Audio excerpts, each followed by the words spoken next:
వాహనదారులకి good news. తెలంగాణలో వాహనదారులు వాహనాల రిజిస్ట్రేషన్ కార్యక్రమం మొత్తం డీలర్ దగ్గరే పూర్తి చేయబోతా ఉన్నారు. తెలంగాణ రాష్ట్ర ప్రభుత్వానికి చెందిన రవాణా శాఖకు చెందిన వెబ్సైట్ని కేంద్ర ప్రభుత్వ ఉపరితల రవాణా శాఖకు చెందిన వాహన్ వెబ్సైట్తో లింక్ చేశారు. తెలంగాణ రవాణా శాఖలో ఉన్న సమాచారం మొత్తం ఆ వెబ్సైట్లోకి అప్డేట్ అయింది. ఇక నేరుగా వాహనదారులు వాహన్ వెబ్సైట్ ద్వారా మీ యొక్క వాహనాలు రిజిస్ట్రేషన్ చేసుకోవచ్చు. రెండో వాహనం కొన్నా కూడా తెలంగాణలో గతంలో 2% అదనంగా ట్యాక్స్ ఉండేది, లైఫ్ ట్యాక్స్. దాన్ని కూడా రేవంత్ రెడ్డి ప్రభుత్వం ఎత్తివేసింది. రెండో వాహనం అనేది కామన్ అయిపోతుంది. ఇంట్లో కారు ఉన్నవాడికి బైక్ కూడా ఉంటుంది, అది రెండో వాహనం కిందకు వస్తుంది.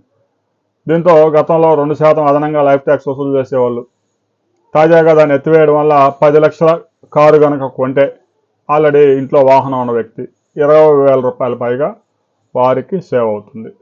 వాహన్ వెబ్సైట్ ద్వారా రిజిస్ట్రేషన్స్ చేయడం ద్వారా వాహనానికి సంబంధించిన పూర్తి సమాచారం అందులో లభిస్తుంది. వాహనాన్ని ఎప్పుడైనా అమ్మినా దాని ఇన్సూరెన్స్ వివరాలు, ప్రమాద వివరాలు, కేసుల వివరాలు అన్నీ వాహన్ రిజిస్ట్రేషన్ వెబ్సైట్లో ఉంటాయి. కాబట్టి ఎలాంటి సమాచారం కావాలన్నా కూడా ఇమీడియట్గా ఆ వెబ్సైట్లో క్లిక్ చేస్తే వాహన్ నెంబర్ కొడితే ఆ వెహికల్ నెంబర్ కనుక క్లిక్ చేస్తే దానికి సంబంధించిన సమాచారం, యజమాని నెంబరు, అడ్రస్ మొత్తం డేటా అంతా వచ్చే అవకాశం ఉంది. దీనికి సంబంధించి వాహనదారులు మంచి సదుపాయం తెలంగాణలో అందుబాటులోకి వచ్చింది.